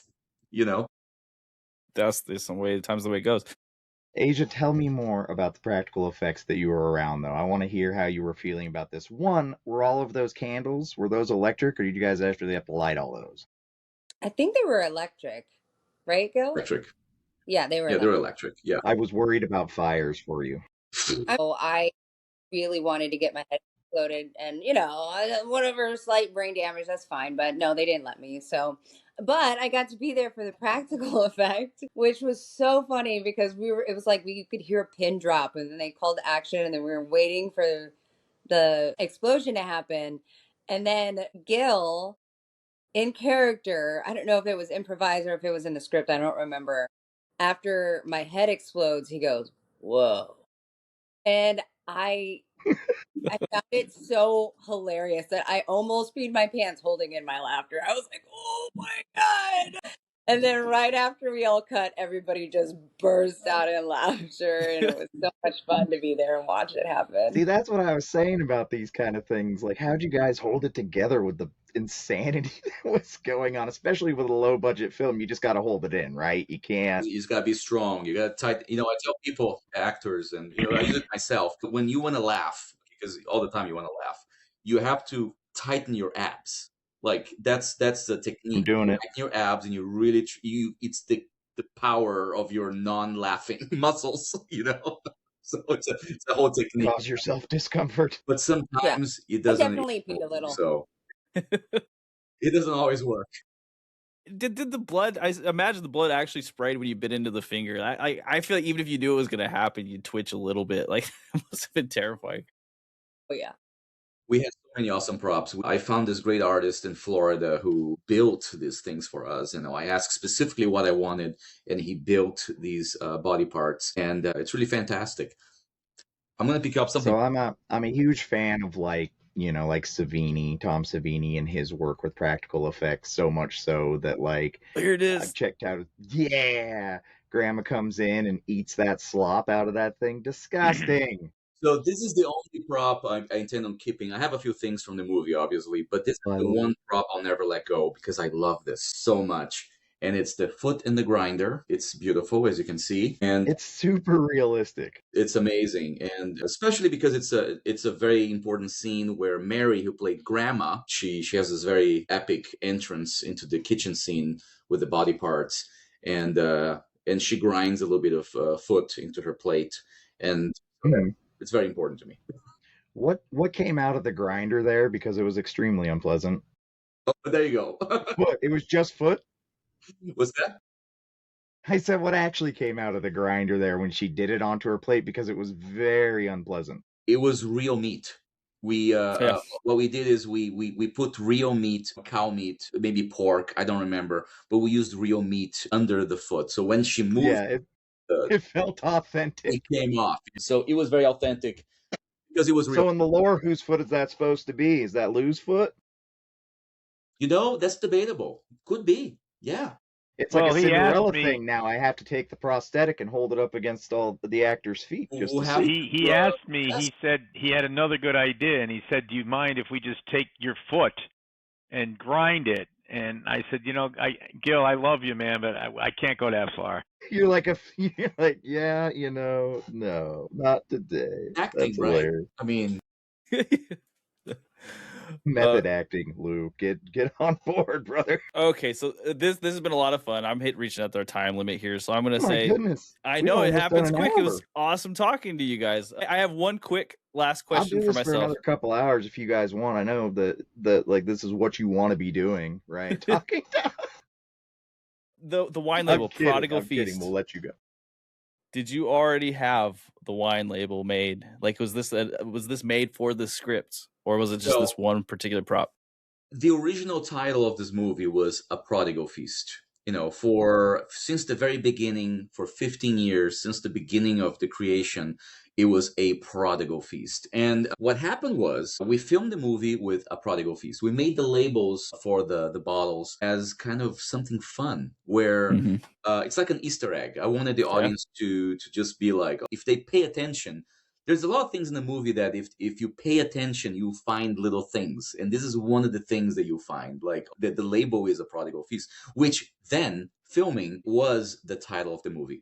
Well, we got a distributor, Breaking Glass Pictures, who acquired the movie for worldwide rights, and which we're very thankful for. And one day he called me up and he said, Gil, the owner of the company, called me and said, what if we change the title, because a lot of people don't know what the word prodigal means. Maybe people will be confused because prodigal is a difficult word, and also he gives away a certain twist in the movie, the prodigal son thing. Okay, Sure. And Yeah. to his credit, he said, if you don't want to change the title, we'll keep A Prodigal Feast. And I'm like, okay. So, we spent a couple weeks, Lou and I, talking about titles. And at one point, Rich, the owner, said, how about A Bloody Feast? And I think we almost became A Bloody Feast. Almost. And one day, Lou says, I can't think of anything but A Halloween Feast. And I'm like, hold on. And I'm like, that's great. Sure, I mean it ends in Halloween. It's not a movie that was designed to being a full Halloween movie, but the climax is during Halloween. And I was excited. I was just like, "Hey, let's go with it." And that is the reason why it's the title. Definitely not a Halloween movie, though. Definitely an anytime movie. Yeah, it's an anytime movie. Yeah. Yeah. I think that's why we're having so much momentum outside of Halloween, because it's not a specific Halloween movie. I mean, the movie is about this family and the dysfunctionality of their family and the friends and how like wacky everybody is. It's not a movie about Halloween. The climax dinner could have happened on 4th of July. You know what I mean? But certain elements, Halloween elements, which I love Halloween, and the elements of Halloween I love, like we have the trick or treaters coming to the door. You have which was great, right? Yeah, they're fantastic. And also, I really wanted to have a Halloween party in the movie, and people were wearing costumes, and it's fun, and so I'm gonna say maybe like the last 45 minutes of the film are Halloween day and Halloween night, and I think it's great. Then we're finally on Halloween, and I love it. Yeah. It's awesome. Awesome. It grabbed the heart, is what I'm hearing. It's excellent. Last thing, if you want to tell us where people can, or if you want to tell the people who are listening where they can find your movie, that'd be amazing. So go to Tubi. It's free. But it has ads. If you don't want to see ads, you can go to Amazon Prime. It's 99 cents for rental. You can go. Which I wish I would have done, people out there, because I watched it on Tubi. Some crazy stuff was happening, and all of a sudden it was a Red Lobster commercial, and I was completely like, no, like taken out of it. Yeah. So then I went and rented it so I didn't have to watch ads. Watch it without ads. It's important. 99 cents, guys, on Amazon Prime. And here's the thing, I know it's hard for most people, general audiences. They don't want to pay to see independent films, and that's normal. That's why I say Tubi, it's good quality, but there are ads. So yeah, go to Tubi, go to Amazon Prime, go to iTunes. It's on Google Play. Roku, I think it may still be on Roku. It was on Roku for I think only a year, maybe leaving. But it's in many platforms. And I tell people also, if you do watch, it really helps us if you go write a review. The platform Letterboxd, it's a great platform for film lovers. It's really more nuanced for independent filmmakers. So I say go on Letterboxd, write a little review, be honest. I like honest reviews, even if something you didn't like, you just write what you like, what you didn't like. It really helps the movie. Will do. Yeah. And everybody else do that too. So again, thank you guys so much. For the people who are watching, check out our full review. If you're watching the interview, it'll come out, I believe, next Thursday. I forget the day of somebody. You'll see it on the channel if you're on here. Thank you guys so much. Again, we really appreciate your time. And it was great talking to y'all. Thank you. Thank you very much. And if you want to do it again, we'd be more than happy to join. It was an excellent conversation. Thanks, guys. Thank you. Bye. Thank you. Thank you. And welcome back. I hope you enjoyed that interview. Again, we did very, very genuinely exciting people, and I do hope that they bring this movie to VHS. I think they kind of low key promised us at this point. I mean, I already made a sleeve for it and sent it to him. I did all the graphic design for it, and I'm like, look, man, I can help you. Well, I mean, mean, I got duplicators. Let's run it back, man. You're like I'll help you make some of these copies. You need 300. Let's go. I don't know. I could do that many. Man. Well, I could probably do like 20 reasonably. Okay, but what if he's like, hey, I'll send you 200 blank tapes to make this. They did have one blank tape in the movie, so you'd only need to find 199 more. Which, unfortunately, maybe in the future we'll let you know what was on that blank tape. If Gil ever sends me the answer, I will post a video about it. So don't worry. Okay. We care. We do care. I mean, what if it's like? I'm not VHS Goblin for nothing. I'm serious. That camcorder they have in there, I own the same one. It's 2 feet away from me right now. Mm-hmm. I am about that life. I am convinced that is either deeply personal to the person who owned it, or it's like a recording of one episode of the Animaniacs, Whenever adults back in the day had a blank tape put into a camcorder like that in a closet in their house, and it just deeply personal, I think is probably the correct word for it. Mm-hmm. So let's talk about the cinematography and creativity in this movie, because so I'll start off with saying, as far as like this level of movie, the creativity is punching well above its weight. The cinematography was good. I don't remember anything that really struck out as great, but that wasn't necessarily the purpose here. There was the bar scene that I talked about with nihilism, and the use of the kind of fading of the shot to show she was passing out while focusing in on Mark's face. I thought that was pretty clever. So there was good stuff. Just nothing that like I'm gonna tell you to be like, oh, you like photography, you go check this out. That's not it. Creativity though, I think we can go off on this for a while here, because the creativity in this movie, with the great. video, I think it's just kind of indicative of those. I want to say they're like 4K cameras they use nowadays for all of these kind of things, and they're sharp in ways that you don't want them to be. They show a lot of the ugly you don't want to see. Like if you're looking at like Yellowstone or something, sure, dial it up. But in a movie like this, these kind of films need to live on grainy. They need to live in that VHS space. They need that roughness to them, because the cameras are just too good nowadays. And that's not a knock on anybody. That's just what they are. But um, a movie like this wants some of the flaws covered up with that grain, right? And that doesn't happen for these kind of movies anymore. So for them to have done it as well as they did without being able to hide behind that technology, I thought a lot of the camera shots they did were pretty good, especially with we're going to get into the creativity, but a lot of the quick cuts between scenes, pacing with beats, pacing with heartbeats, um, a lot of the people peeping on other people kind of shots, point of view shots, things like that. When they were showing off practical effects, getting like the greatest angles that they could for them, so you get the full effect of what they're doing, because the practical effects are quite good. Mm-hmm. Um, yeah. I, To me, well done. Yeah. It didn't feel like we were watching a deadpan camera, right? Like just some guy walked, like, it felt like there was some editing work put into it. It feels like it was cut together well. Yeah, it didn't feel bad at all. And like, it's nobody's fault that 4K cameras exist, I agree, and also like this is my first time saying this on this podcast, but I should have said it many times before. With movies like this in particular, make sure if you're watching on your TV that you turn off motion smoothing or motion interpolation, because like it kills movies like this. You have to turn it off.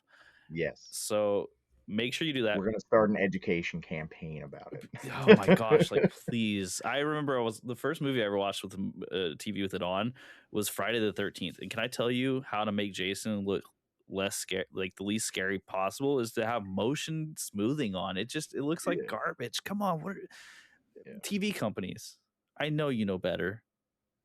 Why would you do that? So anyways, my point being, this movie has to have it off, because that's the way that it works with these 4K cameras. If you have that on and you're watching it with this 4K, it's going to look like you're just on set with a bunch of dudes. Whereas if you turn it off, you at least have a you have cinema. And if you're like me, pop it into a downscaler and play it on a 4:3 CRTV. It looks great. Mm-hmm. I do agree with you 100%, by the way, that this is the sort of movie that would benefit from like getting real film. I'm sure that the film at this point is just too expensive, but yeah, it would work. Go get David. This is how low budget movies get made, is on these kind of cameras, and I came to accept that about a decade ago. And yeah, I just do it seriously. I run it through a downscaler into my TV. It looks great. You got at this point, I'm like, just go grab David Lynch's digital camera he used for Inland Empire, where it was like purposefully awful, and it'll work for you. But so taking that away, though, I do want to say, regardless of the camera quality, the physical effects really do look good. And I was shocked to find out it was almost 100% physical effects, because as far as we were told in that interview, there was just one, and it was at the back of someone's shirt, right? Yeah, blowing up in the blood on the wall. Out the back. 100% believe them. Yeah, of course they did a great job. Yeah, so like there were, and this is where I think the movie shined, is that they had a lot of really good ideas that they were executing upon, and like the story was just a vehicle to get them to these good ideas, right? So the term I'm going to use here is bloodsturbation. And listen to the interview again, because apparently that's Lynn Lowry's idea 100%, which is crazy, right? But like, so she kills someone and she stands above the body, and like she gets off with the blood, and that sounds awful in like all contexts, except for it really works at this moment in this movie, and it is so over the top, and it's a crack up. Yeah, it's absurd. Mm-hmm.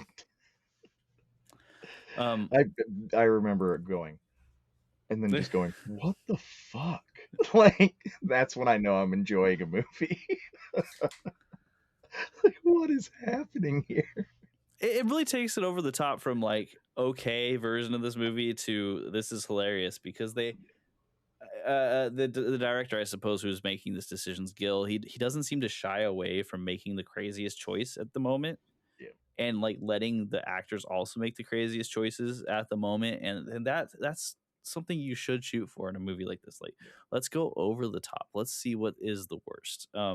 As long as there's a level of comfortability, as long as everybody's comfortable with it, yeah, rip, Mhm. go. And I mean, like you Because you think can about also this tell movie, when people are uncomfortable in movies, right? Like, and there were clearly obvious like times where people could be uncomfortable in this movie, but again, they played it with such yeah, enthusiasm you didn't have to worry about it. So it didn't feel. I mean, the whole movie's problematic, but it didn't feel problematic. there's a lot of themes of different versions of abuse, but they're all played pretty fun because it's so over the top and It's the unbelievable. only way you get away with it, right? It Like, because okay, either so that or you got to be doing like a super hardcore art film. It's the only two ways you get away with this kind of this style of story, right? Like you can't do this.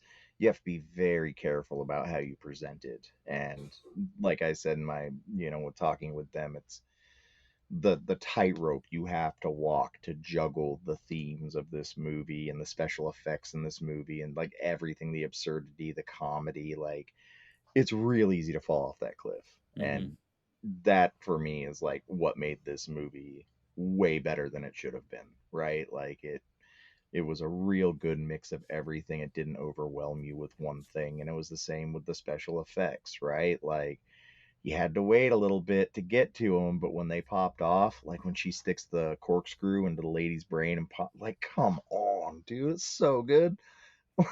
But like, Yeah, you have to wait between them. Obviously, they got more and more packed as the movie got towards the end, and then you had like your grand finale. But like, practical effects are tough to pull off, and especially on a low budget where literally you have one shoot, right? Like, it's got to be right the first time, and awesome. They did yeah, awesome. yeah, yeah.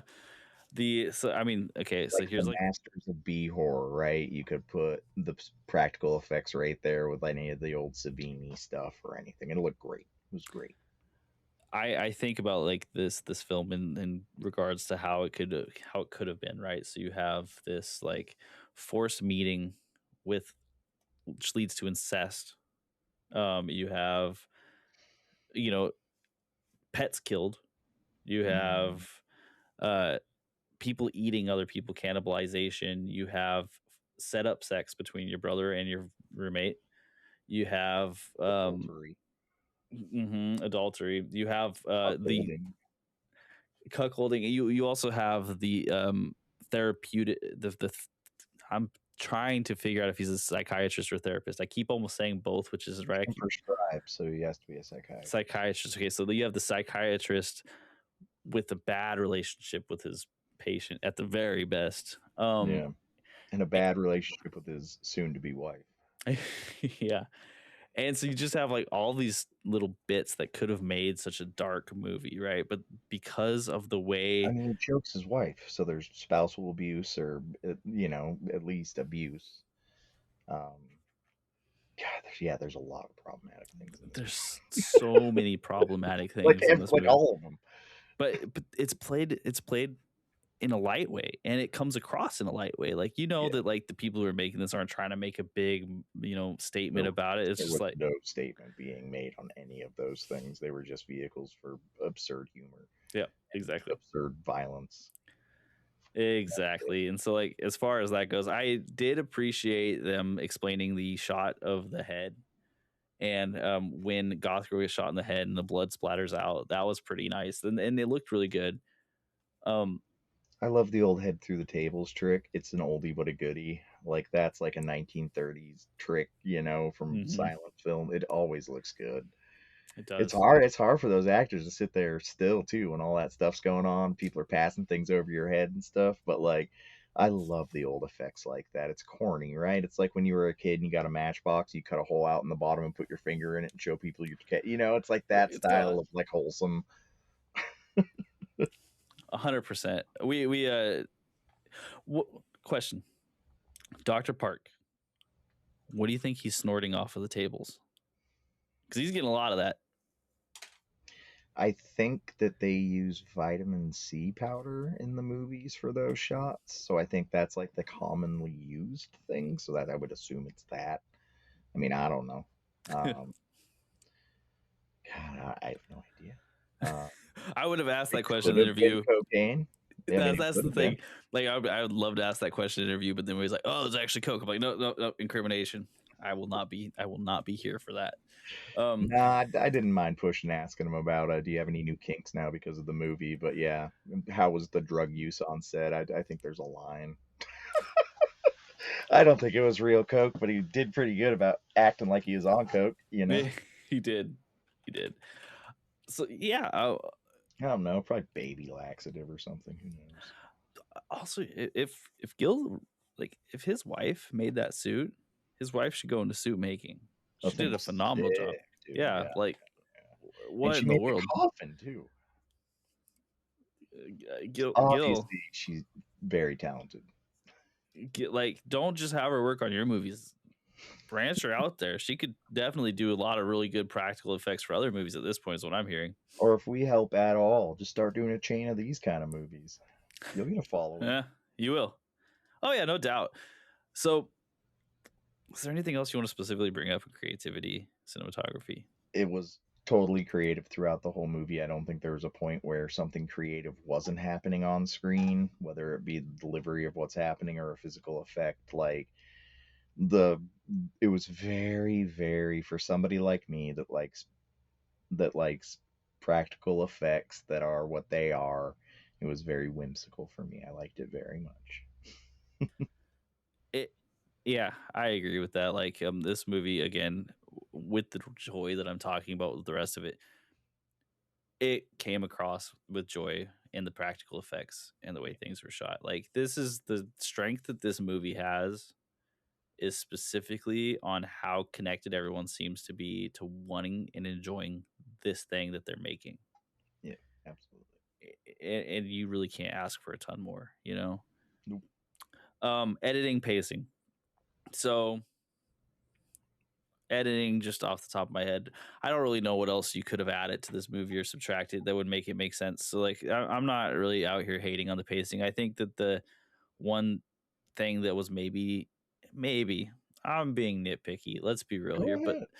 but the one thing that We're I think movie took reviewers. They got to respect you. well, they don't have to respect me, but they should listen to me because they're here at this point. The relationship between Mark and oh gosh, I'm spacing her name, Karen. At this point, they spent a lot of time on that just for the one turn at the end of the movie. Like, I get it, and it was a good twist, but at the same point, like, he could have, like, we'll talk about one time where I did appreciate them having a lot of time, but they spent a lot of time together just to be kind of like, yeah, well, we're together now, and that's a thing. And then it'd be like, oh, but you're my brother. I think for me, the pacing it was a lot. It was a machine gun of a movie in a lot of ways. The cuts were scene to scene to scene to scene to scene with not a lot of time to digest in between them, which I think was great for this movie. The less you think, the better it was, I think. So I think that was great. I agree with you and then disagree because the turn at the end, and then you look back at all of the stuff that happened between the two of them up to that, and it's one of the most messed up parts in the movie. Like, everybody's gonna think, oh, but the dinner at the end is so, like, gross, and like the psychological disgustingness of that man throughout that movie, when you know what you know at the end. I don't know, man. In retrospect, those parts of the movie become real icky. And it was a good choice But of him to it's not choose. one of Yeah. those movies where you're gonna be like, oh, thinking it's not like we're watching Schindler's List where we're gonna think back to like all the little pieces we're putting together, right? Like, it's not like that. But like, I thought about it. I went back. I thought about it, and I was like, dude, that's screwed up. Like. But yeah, I would say some of the scenes with them, and then like with the brother and goth girl seemed a little clunky with the pacing. It was awkward. I guess it was supposed to be awkward. But if it came across Mhm. as awkward and clumsy a little bit. But boy, it was There just was such it just wasn't enough for me to worry about, right? Like, yeah, like there was purpose to the clunkiness because I agree. I think that like for me to nitpick a movie like this, there's a lot more threads I could pull at, right? mhm. But once again, it just ain't that kind of movie. Right, like because the setup for the sex scene where it's multiple people having sex at once, right? There's a lot of setup there to Adam make that loves happen. scenes like that. And there's nothing wrong with that. Like it made a lot of sense, but it was Sexual also orchestra. it was like one of those times where I'm like, maybe you didn't need to set me up for this as much. You could have just shown me the scene and I would have been like, okay, sure. At Here we that are. point, I think our ability to just believe disbelievable things is like already set in stone watching this Mhm. movie, and you probably could have just like you could have done anything and we would have been like, oh yeah, yeah, of course. Because I think that took place after the blood masturbation. Maybe it was right before. I don't know, but Uh, something like that. I don't remember. I don't remember. Yeah, because Right around the same time though. It definitely wasn't when she was stepping on his genitals and the husband walked in. I think it was the coitus after that. So okay. So that's the I right mean word, once right? once she's like, hey, we're gonna have a Halloween party, and everyone's like, yeah, we're gonna have a Halloween party. All bets are off the table because who in their right mind would agree to have a Halloween party in the conditions they're in? You know, so no one's in their right mind, and that's This okay. lady should have never got out of treatment. Like she wasn't ready, but the doctor enjoyed her sexually so much that he let her out. And yeah, yeah, it was just good choices by everyone. hmm Lots of good choices made. hmm Yeah, but I mean, like I said, I'm nitpicking. This is an hour and 43 minutes. You might have cut it down like an hour and 36, but who cares? It doesn't really matter. Like, it's not one of these things where, like, I'm telling you that this is bad because of this. It's just one of those things. I Um, will say that when I was thinking about my temperature for this movie, that this is where I lost a few degrees. It did. So the nitpick does matter. for me, I think that it worked, and that's where I have a hard time. But the college, like the let's get laid part of this movie, and like I said, it worked. So that's where I'm having a hard time, right? Just have to get you used. Like we just have to do like Revenge of the Nerd. Like I just got to get you. Oh, See, the issue is it's a generational issue between us because I was growing up on like almost abject disrespect of women in media, and especially with these kind of movies. And it's like we obviously know how bad it is, but like I am so fucking desensitized to it that it's nice to get a refreshing angle from you. Like we watch Barbarian Queen, and you're like, dude, that's messed up, and I'm like, yeah, that's pretty messed up actually. But it's like stuff you just don't think about, Like it's just like so, like Revenge of the Nerds, like or Meatballs, right? Like cutting holes in locker room walls to peek on girls in the shower, like that's high humor, right? mm-hmm. Oh yeah, oh No, yeah. brother, that's sexual assault. I mean, you but know? I get what you're saying. Like these movies, I watched a lot of them. It's just like this weird marriage of it here, which does work, but it's Oh, like, works fine. yeah, it's just that like I don't know because of the way it's set up, it works perfect. But at the same point, I could have seen it losing one of those aspects and being the same works perfect. This movie Yeah, didn't lean on nudity to get to the end of it, though, no. which a lot of these bad movies do. They never had to do that. They had a lot of implied sex, but it wasn't even softcore, right? It was just a lot of that part. A lot of those parts were implied, right? And even Mm-hmm. like in the sex scenes, it was all tops on shots from the chest and above, right? Like not so done tastefully, Mm-hmm. honestly, comparatively to how I've seen some of those things go. Like you watch, some of these B movies like I watch, and sometimes it's just all about how quick can we get the tops off. Yeah. Oh yeah, for sure. um. Anything else about editing and pacing? Yeah, I'm gonna use your words again. Just punched above its weight. Like it shouldn't have been that smooth, right? Like you expected it to be choppy and clunky and painful to watch, but it really never was. I was never upset. I was never like, "Come on, let's go." I I It's think great. it like and this is like, I mean this with like the most complimentary way I can say it. Like if Gil gets a bigger budget somewhere and the ability to kind of just go with the script that he likes in some way, I think he can make something really, really good just based on what I'm seeing here, because he made it with no budget, really quick, and kind of just using whatever he had around houses. Yeah, we got an eye for these kind of directors, or at least I do, and he is, yeah, He's got something there, you know, like yeah, he does. there's a lot of skill that it takes to make this not feel bad. There's not a lot of guys that play in this space that put stuff. Let's say like Fred Olen Ray or David D. Cocteau, or even like earlier Roger Corman, like, you know, like not huge name directors, but legends in this space. And it's like he's like that, you know. He seems good at what he does, and he's able to, you know, mix things in a way that isn't painful to watch, is actually enjoyable to watch, because some of these movies, let's be honest, are painful to watch. So some are, yeah, been there. Don't ever watch Zombie Nation. That one hurts like the soul a little bit. I'm watching it tonight. So okay, I do have one more thing. That other one today too that we're going to be talking about at some point. So trust me, I can eat a bad movie, man. I've been there, man. Zombie Nation was, I watched that movie the first time I ever got drunk, and it still wasn't a good movie. Like, it still hurt me like physically as I was watching it. So there's one more part with the editing and pacing I actually do want to bring up, and that's the name of the film, right? And I bring this up simply because of the expectations the name gives. And we talked about this in the interview a little bit, right? They landed on the name, they love the name, and I respect the heck out of that, because what does my opinion mean? I will tell you this much though: as soon as you see the name of Halloween Feast, it gets so much harder to watch it not around Halloween. It is like a literal barrier for me when I see Halloween in the title and I'm watching it And not that's why at I wore my Halloween. shirt today, and it says October 31st. I live it all year. But yeah, when you see Halloween in a title, it's like putting Christmas in a title or Easter in a title, right? Mm-hmm. You bookmarked it into a section, you know, and Mm-hmm. it's a holiday movie. Yep. I would say this is not a holiday movie. No, that's the thing about this. Like, it could have easily been a holiday movie, but it works regardless of the holidays. That's my one issue, is that it doesn't It's need to not be about Halloween Feast. Halloween, right? Mhm. Like, and generally, if you see Halloween in the title, you're going to expect the movie to revolve around Halloween. It doesn't. Halloween is a part of it, but it's like it could have been any day, you know.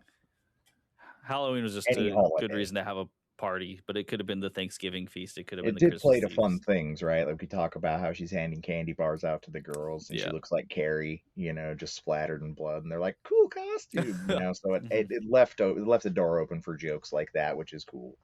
But it was completely unnecessary for it to be anything about Halloween. I don't know that added anything to it. And anyways, yeah. And for other people, it probably detracts because they're like, "Oh, I can't watch this now." That's my, and again, like, this is just creative differences. I heard him talk about it in the interview. Everyone heard him talk about it in the interview. I'm happy that they loved it. This is just my one little thing, is like, this is going to hurt your movie overall, because I think people are going to not watch it when it's not Halloween time. They're going to see it and they're going to be like, that's not the right movie for now. I'm going to go watch The They Black got Coat's the little Daughter. fruit guys like me, though. If something says Halloween, I'll track it down just because it says Halloween. I don't care what time of year it is. See, it's funny because I'm always like the people who want to see Halloween all the time.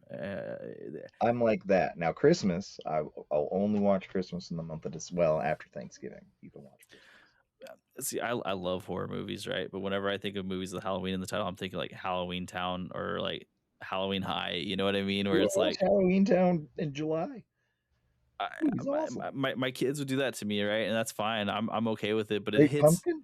But it hits different in at Halloween time. Whereas I think this movie hits the same no matter when you Oh watch it. yeah, I get what you're saying. Mm-hmm. Yeah, like this one isn't like, oh, here's a jack-o'-lantern every 30 seconds. You know, it doesn't need to. It really doesn't. Like, I don't it's know that I great. saw a single jack-o'-lantern. We should ask Gil about that. What happened to the jack-o'-lanterns?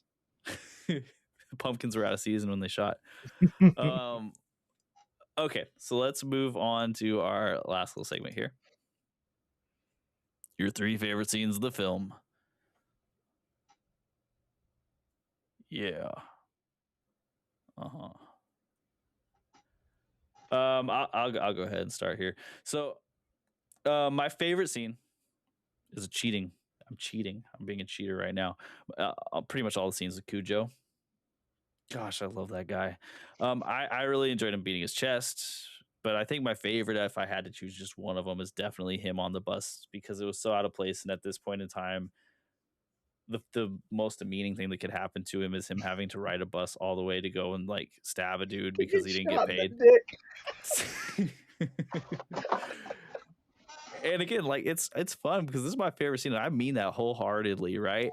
And the acting from the henchman is so bad during the scene, and it is still so funny. That Cujo guy, like, if you want to make a comedy movie that can go over the top real quick, and you don't care about like precision acting, someone needs to go hire this dude somewhere else because Yeah. he's funny and it comes across.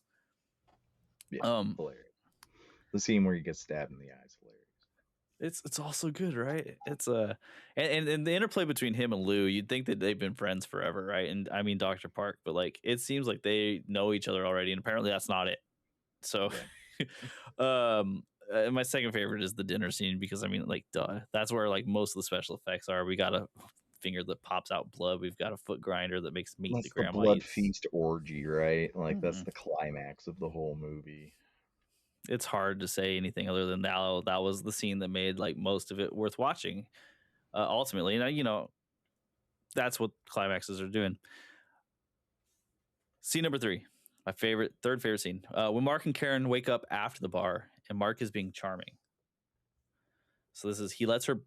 This is when he is sleeping on the floor, and she's on the mattress, and he actually didn't do anything with her, which that was nice.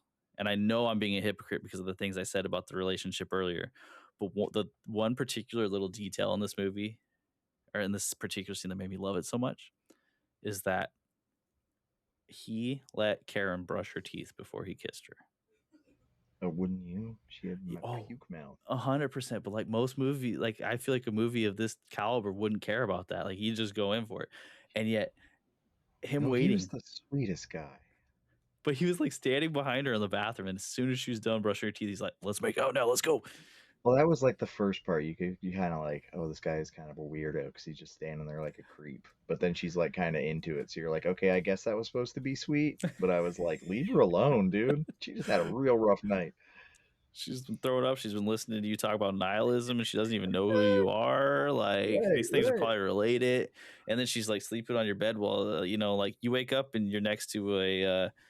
I'm being a little ignorant here, but like a Chinese proverb poster on the wall and it's bachelor pad, you got to be a little wary immediately, right? Because this, yeah. I mean, that's like you drugged my drink kind of territory. Right? Yeah, but it played off just perfectly. This is the one moment I think that I truly did not need to suspend disbelief. No, I love practical effects, and you'll get to know this about me. You can really win my heart with your practical effects. And so every one of my favorite scenes revolves around a practical effect. Nothing against the writing, nothing against the movie, but practical effects are what I want. Corkscrew to the brain. Fantastic the way the brain panels open up. Like it's just absurd. Obviously, a brain isn't solid enough to pull through skin like that, but awesome. Like, you know, like Evil Dead levels of just absurd awesome. I loved it.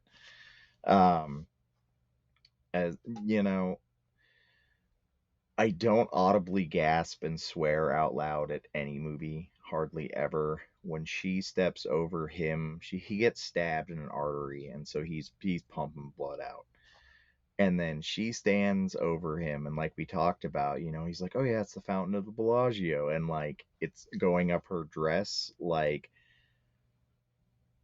I love it because of how it made me feel, and that was like, I was insane at that point. I was like, just what the fuck is going on? Like, to get me there takes a lot, like, of just really pushing it. But like it's really easy to drive over that cliff when you're pushing it that hard too, to just become disgusting nonsense, right? Like, whoo, good job. It's crazy because seriously, when you say that scene out loud, it sounds like something from like a Serbian film, right? Like where it's just like it is the grossest crap you've ever seen in your life, but it doesn't play that way at all. And it does play that way, but like, but I don't know, man. it So plays into the fucked up. comedy and the craziness of Angela so well that Oh yeah, it perfect. hits. So I do agree with that. And then as a practical effect, I was like the whole last scene, kitchen included, right? The whole set up, all of the effects that happen. Goth Girl takes one to the head. King Dick takes one to the sack. When she's playing Russian roulette, and like when she shoots it the first time and like it doesn't hit her, and like she gets that ecstatic joy from it, you know. Gosh, she's a good actress, man. Like the vibe coming off of that whole Russian roulette thing, and then he's like, "Hey, mom, you forgot yourself," knowing that the next bullet was chambered, like kind of thing. Like, but that whole scene was just great, right? Like, I'd live in that house. I'm in. The and this is the only tragedy in this movie. Well, no, not the only tragedy, but the main tragedy in this movie is the little brother, man. He he gets with Goth Girl, but like other than that, this guy's whole entire life has been living with his grandma, and then he just gets shot by his mom. Yeah, good Ugh. times. But yeah, I mean, if you like practical effects and you're listening to this, He was the virgin sacrifice, brother. He mhm, he lost his virginity and then he was sacrificed. I wonder if that's what the whole entire ritual was. It's like, how can we get this crazy lady Angela to finally end her reign of terror? And it was like, oh, but it's going to involve us, unfortunately. Goth Girl knew that from the tarot cards. Right. She's like, I gotta sleep with your brother immediately, or we're all gonna die. She's like, it says death and it says something about siblings. I don't really know exactly what that means. She had read it wrong, but she's like, I need your brother. Maybe. Anyway. All right, so let's jump into the reviews. Adam, you're gonna introduce the news. So I'm gonna go through my review that you've heard before real quick, so that way you get some space to do this. I am going with my rubric, so you know my rubric. It hasn't changed. I'll give you a disclaimer at the end of this. My story is a 2. It requires a lot of suspension of disbelief. Unfortunately, it doesn't make a lot of sense. That's okay. Acting is a 3. Cinematography and creativity is a 4. Music is a 2, and then editing and pacing is a 2. So that gives me a 5 out of 10, right? But don't hear what I'm not saying. Don't hear what I'm not saying. I've got a rubric that I'm going by on this one. This isn't the movie you go to when you want to show off how like sweet or awesome your taste is, right? Like if you're like that guy and you're like, hey, I want to show off like how I love things Never that are gonna be made in the artsy and made Criterion well. collection, right? It's not gonna make it.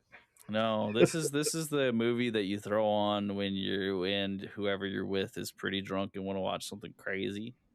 Smoke some weed, watch it. Cut your fingers off. Yeah, it's Sleep with your siblings. a lot of fun. This is one of those 510s, and we've had them in the past, so you've probably heard me say this before. It's a 510, but it's a strong 510. This is a 510 you watch. It's not a 510 you don't watch and you get away from, you stay away from. This is one that you definitely throw on and have some fun with. And the fight, like, man, I really want to see if Gil gets some actual money and make something that's like really well produced, because I think he could do it in a style that would make something really cool.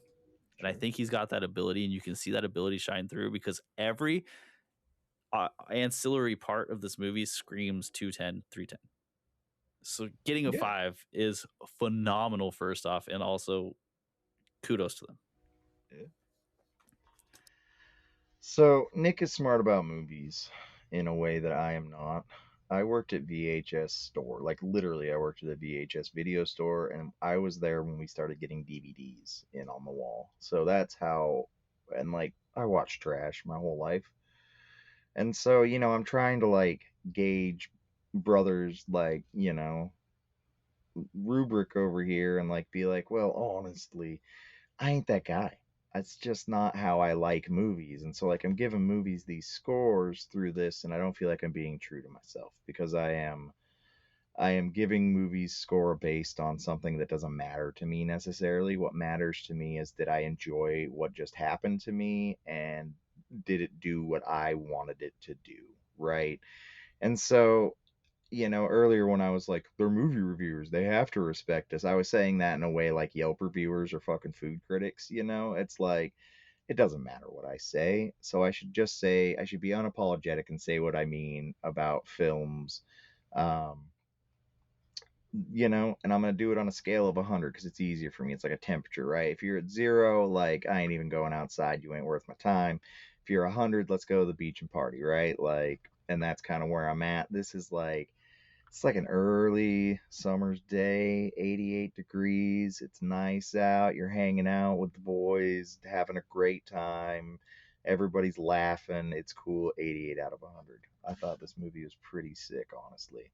I don't, you know, it's right up there for me with a lot of the B horror I've got right behind my head, and I've seen all the movies 10 times. I will rewatch this movie. If they put it on VHS, I will own it. It's what I wanted. It's exactly what I wanted.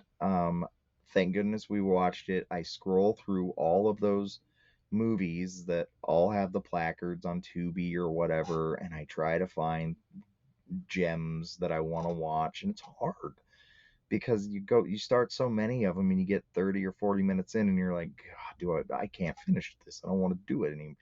And so to find something like this that's something that I actually enjoyed watching, like awesome. Good job, guys. Like people don't do B horror right anymore. Far and away they don't, and they lean into computer graphics and special effects and AI nowadays. You use straight practical effects. Fucking way to go. Good job. You did it the right way, and it's hard to do this kind of movie the right way. I do agree wholeheartedly with this. And as far as like the 80s fun horror movies go, they haven't ever recaptured that magic. And this is about as close as I've seen. Yep, You 100%. know, and you know what you're Like getting into. Terrifier's okay, but like it's super horror, right? Like more aligned with like things that were trying to take themselves more seriously, right? And then you have people trying to do like scary movie or things like that and just doing the absurdist humor side of those things. Or you have people like, look at the boobs, here's a movie kind of. Those are what most of them are, right? And like, you want a little bit of all of that in the movie, but like, the 80s was so low budget and film was expensive, and it's just like what Gil was working with here. It's like you gotta make it look good enough, and you gotta get it done, and like when you do that with practical effects and you have all of these artists working together and you're able to pull it off, and it's something that I enjoy. It's whimsical to me. I think that if there's one movie I would probably put like on the same pantheon with this as far as the relationship of B movies from the 80s that are fun to watch, it's The Ranger. And I really love that movie. So The Ranger and Halloween Feast. I'd probably give The Ranger probably a similar score, but I'm saying go check out The Ranger. It's an awesome movie. If this is what you want, go Well, check the out. actress Lynn in this movie, if you don't know, has been in a lot of B horror movies back in the day, and they were all not really the funny ones, right? And it was just in line with movies like I Spit on Your Corpse or I Spit on Your Grave kind of things, which were slasher films, I guess is what we would have called them back then. B horror is like a totally different thing, and like not in the same vein, but like this is like Serial Mom, or it even has like Critters vibes or something. It's just goofy and fun and also disgusting. Yeah, people take themselves way too seriously with horror nowadays, man. I don't need to be like actually psychologically upset when I watch horror. I'd rather be laughing. I'm okay with both, but this is the best version of the laughing ones that I've seen Yeah, in a long time because yeah. usually they miss the mark pretty hard for me. Like, if you tell me that a movie is trying to be a comedy in general, that's like a horror movie as well, usually I'm pretty turned off by that. I'm like, no, this is going to be bad. This is going to be a bad one. And this one did it, and I did laugh, and I thought it was shocking in the way that it was so over the top. Well, you heard my review, I guess, but this is the one you watch. Like, trust me, like, regardless of the review, watch this film. This is one.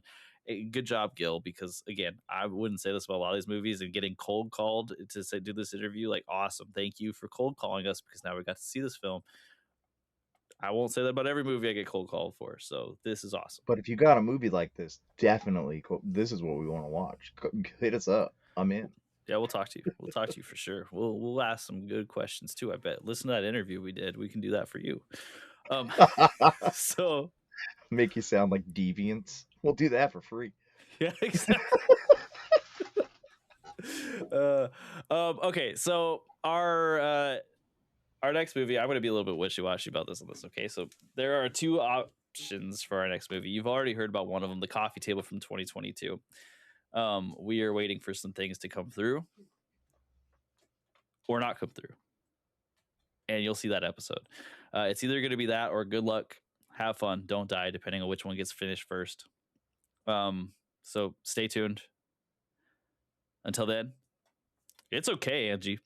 I have 9 others.